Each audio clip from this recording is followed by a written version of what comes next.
Boone and Crockett Club presents Play Hooky Ram by James M. Peck, 22nd Big Game Awards Program.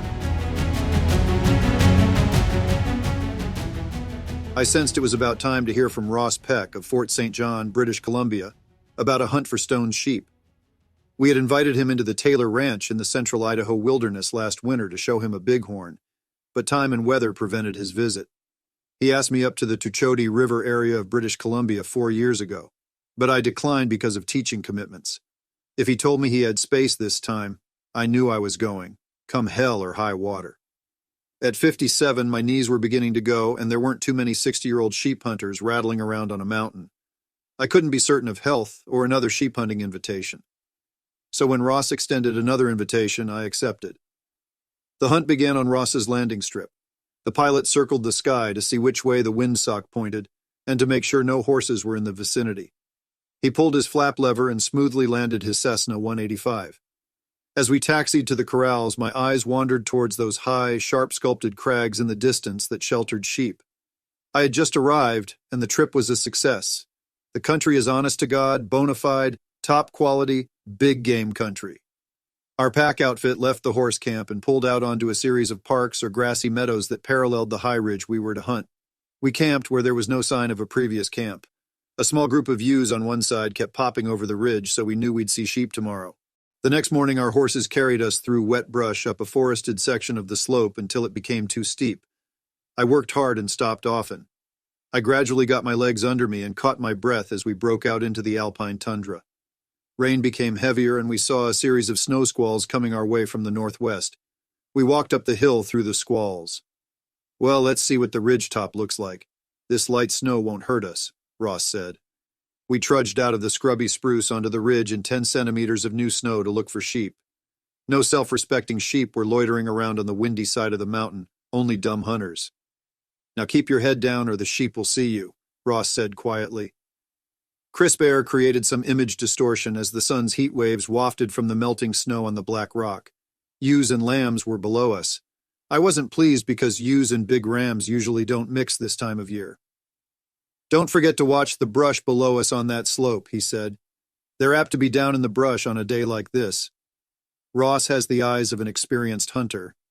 As we examined the country, he pointed out 3 groups of ewes and lambs. Elk were below us in the spruce. I focused on big game with the binoculars, but Ross pointed them out using only his eyes. Then I saw the first ram bedded in a little shady shelf below a ridgeline. We studied the curls and determined it had horns that ended below its nose. Were there more rams? We found a game trail the next day that wound up the ridge. The sky was clear and we walked to the ridge. We examined the other side of the ridge and went to the same ledge where we saw the sheep. Ross motioned me to stay down while he slowly looked over the ridge. He instantly ducked and whispered, "Rams." We raised up and Ross motioned to the ridge where 7 adult stone sheep rams were resting or feeding. We set up our scopes and examined their horns. They were about 1,000 meters away. None of the rams were full curl, the magic size, but we started to whisper about what to do next, realizing we hadn't seen all of the drainage from this vantage. We moved slightly and I got bolder about appearing above the ridgeline. Ross pointed to the birch below where he spotted 4 rams slowly moving away from us. I couldn't be sure if we had disturbed them. Ross studied them and I tried to get my scope set up. We did not think they were spooked. We spent an hour walking across the cliffs and rocky side of the ridge. Every now and then we'd walk up to see over, then drop back down. We had to keep from disturbing any of the sheep in the drainage, knowing their sharp eyes were looking in all directions. When 7 sets of sheep eyes are on a ridge, you can bet they'll notice any move. Whether or not movement disturbs sheep is another matter, but once you're spotted, they may stare at you for a long time. Ewes and lambs were below, but there was no evidence of rams. We found more ewes, but the rams were on the other side of the drainage.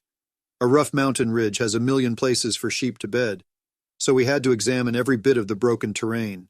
No rams. We moved down the ridge. We continued this pattern, and I wondered if the rams had hightailed it out of the area when they first walked over the ridge. We decided to move where we last saw them. We slowly inched to the ridgeline, the last place to try to locate the rams today. Ross doffed his hat, looked over the ridge and ducked back down. He saw them. He put his fingers to his lips in the shush signal, and we slowly looked over the ridge. Below in a muddy bank lay a Stone's ram. The angle was steep and we couldn't determine whether it was full curl or not, but it was at least close. Where were the others? We studied the ram in silence. It moved its head a little one way and then another, but we were never sure whether those big horns crossed the bridge of its nose or not. "He's legal," Ross said. "Slip down to that green spot when I tell you." "Wait." I had moved. "If I whistle, stop. Now go," he said. I inched down on my back, rifle resting on my chest, hugging the ground. I slid into a solid prone shooting position. Ross whistled, a bit too loud, I thought, so I froze. The ram turned its head toward us but didn't move.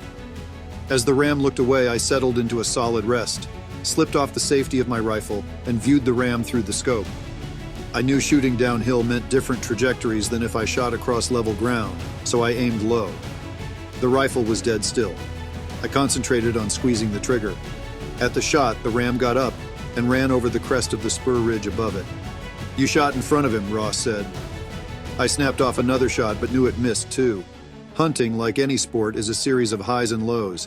The absolute low is missing a shot. This missed shot was the lowest point in my 45 years of hunting experiences. "Well, let's go down and look. You may have nicked him," Ross said. I couldn't figure what went wrong.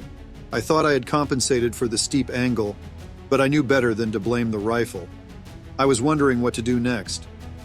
I asked my friend to expend a considerable amount of time and energy on my behalf, and he had done more than I expected. We needed to check if the ram was hit or not. We dropped down the hill to scout out its tracks for any signs and examined the bed. I wondered why we hadn't heard the ram clattering across the slide rock. "There he goes, right beneath us. Get down here," Ross yelled. Ross was disgusted with the events. The ram had gone below some low ledges on the ridge and stopped. I saw it running and headed directly to the ridgeline for a shot. I was concentrating on the ram and my footing. I got to a spot where I could get into a solid sitting position, but the first two shots missed. The ram was scuttling along the far side of the draw, and there would be time for one more shot. I took a deep breath and squeezed the trigger. At the shot, the ram was down. I bought my .30-06 Winchester Model 70 rifle in 1959. Since the rifle has so many good experiences attached to it, it's an important part of my history. The rifle shoots a minute of angle group with several weights of bullets, and I chose the 150 grain Hornaday for sheep hunting. I was haunted that I missed. These old eyes were moist as I realized I had just finished an experience backed by about 40 years of anticipation, in an extraordinarily beautiful and wild country. The play Hooky Ram was working its magic, and it would again and again. I realized I would look at him at least 250 days or so out of each year. I fell into bed, listening to the elk bugle, waking only when the lights of the generator went on at 5:45 a.m. We were on the tail end of the trip and I was relaxed. The clouds brought snow delaying my flight to Fort Nelson. The elk bugled each night, and I had time to examine the ones that fed on the slopes around the camp. I took the stolen time to visit, write, wander, and reflect. On the last night, I heard wolves on the slopes, probably examining the elk just in case one might be vulnerable. The unmistakable howl of the gray wolf floated across the ridges in the night air. Hunts are for memories, and I've my share of the best.